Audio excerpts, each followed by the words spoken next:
Well, hey everybody, I'm John Retlin, back with another ranking video. This time it's every Impact Wrestling Knockouts champion ranked from worst to best. And you had Gail Kim and Jacqueline playing the seeds for a Knockouts division back at Lockdown 2007, 6 months before, where they were allowed to go out and tear it up at the All Cage pay-per-view, All Cage theme pay-per-view that Impact had. And these women stood out. And it really was great to see a veteran and an up-and-comer just clash and go out and tear it up and be athletes and be on equal footing with the men. That was nice to see. Because at the time, WWE was not allowing that with their women's division, despite the veterans and the up-and-comers that weren't allowed to go out there and display any skills. They weren't allowed to go and learn any skills or anything, which is a real shame. Because you can see it in their eyes, they wanted to do some stuff besides just be seen as eye candy and tits and ass. But Vince McMahon was stupid. He still is stupid, but he was really stupid with the women's division at this time.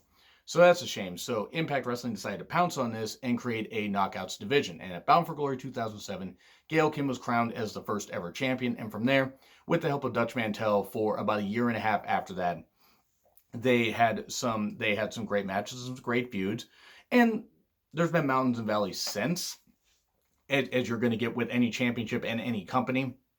The women have always stood out, and the Knockouts Championship has been seen on equal footing with the Men's Championship, which is how you establish a women's division and make them be seen as athletes first and be seen, again, on equal footing with the men. So it has been very nice to see the growth of the Knockouts division and the resurgence, despite the fact that, sometimes, their talent depth is a little bit minimal, even though there are plenty of talented women there. So now I'm ranking them, and I'm sure this is going to be controversial. So 22 different women have held the championship. Here we go. Number 22, Velvet Sky, 2 reigns, 145 days. I want you to take a look at this face. That's the face I made every time that Velvet Sky was in the ring, especially as Knockouts champion. People say they enjoyed watching Velvet Sky as Knockouts champion, or in the ring in general. And Christ knows why, because she was fucking awful. She got worse as time went on, which is hard to believe. I don't know if her fuzzy boots were weighing her down. I don't know what the fuck it was. And I don't know why she was Knockouts champion over 2 reigns for 145 days. I have no goddamn idea. I don't know. I really can't come up with any reasonable explanation. Her, Angelina Love, and Madison Rayne, as beautiful people, were fucking great. They were fucking incredible. They were a great trio. But on her own, she was terrible. She couldn't work a goddamn lick. She couldn't. She was terrible. And for being champion for that length of time when there were other way more talented women on this list that deserved longer reigns, let's give it to Velvet Sky. And even if you just cut it in half, that's 72 and a half days. That's almost 2.5 months. I'm sorry, that's about 144 days too long. She should have had 1 reign for 1 day. She should have never been a long reigning champion at all. My personal opinion. Comment box is there, and I'm sure I'll get hate. Number 21, Havoc, 1 reign, 3 days. I like Havoc. She's on Wild Women of Wrestling. She's appeared on Impact before. But 3 days, there's not really much of note. But hey, at least Havoc was somebody legit and actually could work, unlike Velvet. So number 20, Maria Kanellis Bennett. This was when Mike and Maria were in Impact for a bit. She had 1 reign for 50 days. Now, Maria actually isn't that bad of a worker. She's not great, but she certainly is at least allowed to showcase her ability in the ring now. Well, not right now because she's currently pregnant. But she was allowed to do that in Impact Wrestling, and that was very good to see. Now, yes, this is when she was a heel, and she was really trying to get out of defending the championship and doing some storylines and stuff like that. And this is kind of when things were a little but at least Maria was a good conniving heel that actually could work. But she was also one of those where it's like she could play the cowardly heel pretty damn well. So yeah, the reign maybe lasted longer than some people would like, but at least it was just 1 reign. And at least you could tell Maria respected women's wrestling. Number 19, Winter, 2 reigns, 53 days. I love Winter. Absolutely love her. I loved her as Kaylee Burchill in WWE, even though she was, totally freaking tied down. And, in Impact, she was very good. She's great in Wild Women of Wrestling. She's been good for a number of years. I'm very happy for her success. Yeah, okay, 53 days over 2 reigns. It's not very long, but still, I liked her character. It was silly, her trying to take over Angelina Love's mind. It was really odd. But at least she played the character well. It was very odd, but I like her character. And she didn't have I kind of wish she would have been able to hold longer because she actually is good in the ring, but hey, it is what it is. We get to number 18, Jade, aka Mia Yim, 1 reign, 87 days. She has developed into a pretty damn good performer. She was good in Impact, don't get me wrong. I know she did suffer that leg injury and had to change her whole, her whole offense and stuff like that. But Jade's pretty damn good. She was pretty good here, and she's still good as Mia Yim. Don't get me wrong. But her release as champion, they established somebody new blood, stuff like that. They built the story pretty well. It was good stuff. Almost 3 months. Hey, decent run. We then get to number 17, Laurel Van Ness, aka now Chelsea Green. 1 reign, 65 days. This is when she was a hot mess. She was crazy and everything, the crazy bride, all that. I actually enjoyed her being this. I thought she played the character really goddamn well. I'm interested to see what she's going to be able to do in NXT if they allow her to actually flourish. Hopefully they do. Impact gave her a lot of creative freedom, seemingly, and she played it up well. And sure, she only held the title for 2 months, but it worked because she was crazy. She was really goddamn crazy. I mean, well, maybe not legit. I don't know. Number 16, Allie, 2 reigns, 103 days. I know Allie gets a lot of shit, and I'm not saying Allie's the greatest in the world, but Allie is pretty good. She's not great. Maybe she has flashes of greatness, and maybe she will do well in All Elite, but they did something pretty well with her, and they killed her off in Impact, which is so goddamn bizarre. I mean, credit to them for trying something different, I'll say that much. But Allie, I like Allie. And I think Allie could do pretty well here. And she was, champion for about 51 days, 51 and a half days, if you split the reigns up again. But still, not bad. Not bad. And I mean, she at least lent some good credibility. She was new blood. And they built some stories pretty nice for her. At least I thought so. Number 15, and I wanted to rank her lower, but I kind of couldn't. But we go number 15, Angelina Love, 6 reigns, 226 combined days. I was never the biggest fan of Angelina Love, but at least unlike Velvet, she could actually work. She actually took some bumps. Angelina was, like, if you rank the beautiful people, I mean, not Lacey Von Erich, sorry Lacey Von Erich, but she was never any good, and I mean, she's now out of wrestling, it is what it is. But if you take a look at the 3 beautiful people, the main beautiful people, Madison Rayne, Angelina, and Velvet down the core of the earth. Angelina was somebody, she never held the title long, but she was at least a good heel and could do some work. Her feud with Awesome Kong was a bit weird. Her feud with Tara was a bit weird. And then, of course, the whole getting possessed by Winter thing was a little odd. But at least her as champion made sense. Because she actually could back it up in the ring somewhat. Maybe not always, but she could back it up in the ring somewhat. Was what it was. 6 reigns seems like a lot, but hey, she was one of the knockout originals. I kind of pay respect to the original. And then we go to number 14, Miss Tessmacher. Easy for me to say. 3 reigns, 156 days. Brooke Tessmacher, Brooke, from like the Extreme Expose with Layla and Kelly, almost said Killer Kelly. Love Layla, by the way. Brooke actually developed into a pretty good performer. Overcame, I believe, a broken jaw. She got better in the ring. She was one of those that wanted to get better in the ring, and you could tell WWE wasn't really going to allow her to do that, and she actually flourished well in Impact. Her and Tara were a very good tag team, very good duo. They actually worked pretty well there, and sure, okay, maybe Brooke wasn't the greatest in the ring, but I think compared to where WWE had her and where she grew, I thought she did pretty damn well. So it was what it was. She didn't hold title long, she didn't have to. At least with that, it showed that hard work does pay off in the ring. I'm going to also try to keep my personal feelings as far as like how I personally feel about any of these women, because some of these women, let's be honest, have said some controversial shit on Twitter. That's another story for another day. I'm trying to just focus on the championship accolades and give my opinions on just strictly their wrestling character. It's hard for me sometimes to be unbiased, but I have to try and be that way here. So, Brooke, pretty damn good. Miss Tessmacher, whatever you want to call her. She did pretty well. We then get to number 13, Taylor Wilde, 1 reign, 121 days. Taylor Wilde is often forgotten about as being a really, really good talent in the ring. She was very, very good. And maybe they pushed her too soon, and maybe that 1 reign didn't end up ultimately working out, but I thought she was pretty damn good, and I thought she did a phenomenal job with the title. She held it for just over 4 months, and she did some pretty good stuff with it. Sure, okay, maybe pushed too soon. She was only in wrestling for like a few years, I forget. I think somebody told me she went and decided to be a firefighter or paramedic or something like that. Good. I might be confusing her with something else.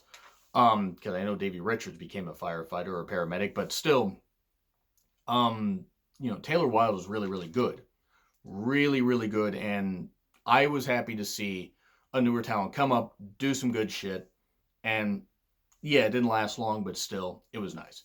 We go to number 12, ODB, 4 reigns, 153 days. I was really happy to see ODB show up at the All Out Battle Royal. That was cool. ODB is a very interesting character. Very powerful, very strange as far as a character, but very good in the ring.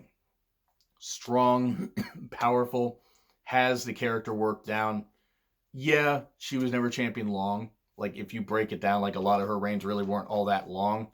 Like, combined, they were less than 40 days, but still, she was a good champion and was somebody that was like one of the, the originals for the Knockouts roster, or at least I believe she was one of the first ones that they had, and she was a great character. I really like ODB. We then go to number 11, Sooyoung, 1 reign, 110 days. Sooyoung's an interesting character. Interesting character. That much I have to say. She, very unique look. It's hard to be unique in wrestling when so much stuff has been done, and she does actually have a unique look. Unique offense, the darkness. I like that. She's not the only dark character that I have listed on here. That's coming up a little bit later. But Sooyoung, I enjoy her work. What little bit I've been able to see. I do want to be perfectly honest during this list. I haven't seen a ton of like full episodes of current Impact for a few reasons. One, time, and two, I can't stand Josh Matthews' commentary. But I do want to say I try to seek out the stuff with the Knockouts roster, and a lot of it has really been money. And I'm really happy to see how a lot of these women have grown, gone on to other companies, or continue to succeed in Impact. It is really nice to see them trying new things with the Impact Knockouts roster. Easy for me to say. But now we move on to number 10, Tessa Blanchard, 1 reign, 147 days. The Born Legend. Tessa is phenomenal. And the fact that she is so young in the business and doing great things here in Wild Women of Wrestling. She's one of the standouts in Wild Women of Wrestling. If you haven't gotten a chance, check out the match. I believe it's on the Women of Wrestling YouTube channel, or just check the Twitter. It's Tessa Blanchard versus Serpentine, who's Thunder Rosa under a mask. Good God, that match was great. But Tessa Blanchard, she was really great as Knockouts champion and has since then moved on to competing against men, and it's legit. It's legit and believable. You believe she could beat the shit out of Sami Callihan, and you hope she does. I don't like Sami Callihan, but that being said, Tessa Blanchard is very, very good and so goddamn young in the business, and just, you can tell, has learned so much from Magnum TA, from her dad, Tully Blanchard, just from others. She has just absorbed it like a sponge, and she's going to be a goddamn star for years and years and years. As long as she wants to keep sticking in this, she is going to be a goddamn star. She is fucking money. Now, move on to number 9, Taryn Terrell, 1 reign, 279 days. That was interesting. She had a great series of matches, or like over a period of years, with Gail Kim. Taryn Terrell was really, really good. I mean, she didn't last long in wrestling. She was one of those that had to go from WWE to Impact to get a chance to be in the ring. But when she did, my God, did she tear it up. She had a really, I think it was Slammiversary 2013 that she had a match against Gail Kim. And I think even on Impact TV, Taryn's very good. She didn't last long, but she was very, very good. Really excelled. Her and Gail, phenomenal feud. But yeah, 279 days, that's a lot. Now we move on to Rosemary, 1 reign, 266 days. I love Rosemary. She's dedicated to her gimmick, her character. She's really, really good, and I really enjoy a lot of what she does. And her with the Decay, and before, like a few years ago, and now it's really, really worked. Rosemary's one of their standout performers. Really has earned my respect. I mean, it's unfortunate that whole Sexy Star incident thing happened. Sexy Star's a goddamn idiot for sure. But Rosemary, from before that and since then, has just been one of the elite performers in Impact Wrestling. I'm only referring to champions, by the way, because otherwise I could mention ones like Jordynne Grace, Kira Hogan, who have been really, really good as well. But yeah, Rosemary, phenomenal, and great that she was champion that long. And then we go to Sienna, who's Allison Kay now. 2 reigns, 187 days. Love Sienna, the whole pinkies up thing.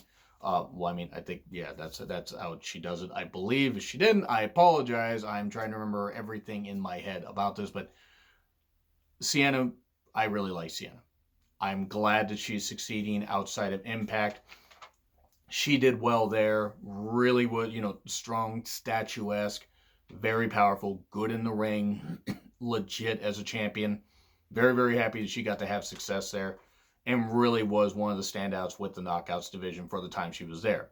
Number 6, Mickie James, 3 reigns, 241 days. Finally, she got a chance to actually show that it wasn't just the Mickie James angle and all that shit and everything. She got to go out there and be a goddamn athlete. Really do some good shit from 2010 to I think 20. Maybe the train incident with James Storm wasn't all that good, but she got to have, excuse me, she got to have some great matches. She really, really did. And got to have a bit of a music career and stuff like that. But she was, when she finally turned heel, I think she was facing ODB. That was a pretty good feud and stuff like that. But Mickie James was somebody that you could really tell lent a ton of credibility to a Knockouts division that at that time was having some issues because of people that were leaving. Like Gail Kim at the time was gone. Mickie James could be that anchor, even though there were some talented women before. Tara and stuff like that to come over from WWE. Don't worry, I'll get to Tara. But Mickie James, for the few years she was able to wrestle there, very, very good stuff. And really had some great matches, in my personal opinion. Number 5, Taya Valkyrie, 1 reign, 265 plus days. As we're recording this video, she's the current champ. Met Taya Valkyrie at the Defy Northwest Wrestling show last year. Got to have some more respect for her, even though I'd seen her in other promotions and the like. I was like, I see the talent, but I was like, something's missing. Finally got to see her live. She wrestled Nicole Matthews, who's a very good local talent. Well, Canadian, but she's very good local talent. Because I'm not in Canada, I'm in Washington, but she's very good, and they got to have a really good match in the main event. They got the main event, an indie show. That was pretty cool. Got to meet Taya. Very, very sweet. Very down to earth. Very cool. Wish I'd gotten a selfie with her. Didn't have a chance. That's okay. But she was very good, and ever since then, I've been impressed with her. Very happy for her success. She really is a great Knockouts champion. She really is. We then get to number 4, Tara, 5 reigns, 222 days. The former Victoria, who had not been featured all that well as a wrestler for a while. She was part of the trio Vince's Devils with Tori Wilson and I almost said Tori Michelle. Tori Wilson and Candice Michelle, who, don't get me wrong, I know some people like that trio, and I'm not saying that they didn't play it to the best of their ability, but Victoria could have done a whole lot better. Candice did improve and got better in the ring. Tori was never allowed to improve and get better in the ring. I just felt that, and don't get me wrong, Victoria is a strong, powerful, very skilled, and very beautiful woman, but I just felt that it was a bit of a role that I didn't care for. Because I didn't think it played to everybody's strengths, even though the women played it very well. But once she got to Impact, she got to feud with Angelina Love. She got to have a great cage match with Awesome Kong. It was a great cage match, by the way. Can't get over how great that cage match was. She didn't get to hold the title long, but when she did, that was credibility. It was like when her and Mickie James were there, that was some good stuff. That was when I was like, okay, yes, they're WWE cast-offs, so to speak, but these women were allowed to go in there and say, hey, yeah, we're going to show our skills and we're going to get some other women over and everything. We're going to do some good stuff with the division. And they did, and it worked. But I love Tara. Number 3, Awesome Kong, 2 reigns, 347 days. Boy, I love Awesome Kong. WWE really dropped the ball with her. It's a real shame that things did not work out there for a variety of reasons I'm not going to go into. They're unfortunate. But if you know, you know, and otherwise Google is your friend. But I'm just glad that Awesome Kong, she was able to go back to Impact after a couple years. That didn't end up working out. She's since pretty much retired. She's in Glow. She's in AEW, like briefly. I don't think she's going to be there long, as she's basically like, just part-time now, which makes sense. But Awesome Kong, you want to talk about somebody like the series of matches she had with Gail Kim still stand out in my mind. Great series of matches, and she put over Taylor Wilde. There was a lot of really good stuff that Awesome Kong did. And I really, really wish that her career was remembered more for like the stuff she did in Impact. And hopefully it is. Hopefully people in the comments, say they're like, yeah, I remember the stuff with Gail Kim. I really hope you do, because Awesome Kong was awesome. Yeah, pardon the pun. Number 2, Madison Rayne, 5 days, 404 days. Madison Rayne, most talented member of the Beautiful People. But outside of that, Madison Rayne just really seems like she, gets it. She is very, very good in the ring. She's very, very skilled. And really not much else, good, not many other good things really to say about her because she just is that good in the ring. She's had a lot of classic feuds. She's had a lot of great matches. She plays face or heel really damn well. She is a complete package as far as a wrestler. But number 1, Gail Kim. 7 reigns, 711 days. I mean, who else was it going to be? I mean, there's no disrespect to the other women, but Gail Kim, far and above the greatest Knockouts champion ever. And here's the reason why she's the greatest Knockouts champion ever. Because you think about it, 700 plus days over 7 reigns, good fucking God, that is something else. Gail Kim helped establish that Knockouts division. She did, and she wasn't the only one. Don't get me wrong. There were plenty of other women. Awesome Kong. There were plenty of other women. Christy Hemme, for a brief time, was in the Knockouts division until she had that neck injury and then decided to just retire, which was probably smart because she didn't want to, be paralyzed. But, plenty of other women have, helped establish that division. But Gail was the X Factor. And then she left in 2009 because she needed more money. I think she had it was 2008. She left sometime in the summer of 2008 or fall of 2008 because she had a sick sister. That's hard to say. And the sick sister or family member, but she needed more money. And Impact was not paying out all that well at that time. So, but then Gail came back and she still had some great matches and some great title reigns. That's pretty much how you establish, a stalwart, a X Factor, a mainstay of the division. And thankfully, Gail was able to retire in Impact and is still working with them to this day. So that's all I have to say about that. Do you agree? Do you disagree with what I said? Like, share, subscribe. Twitter handle in the description. I'm John Ritlin, and I'll see you soon.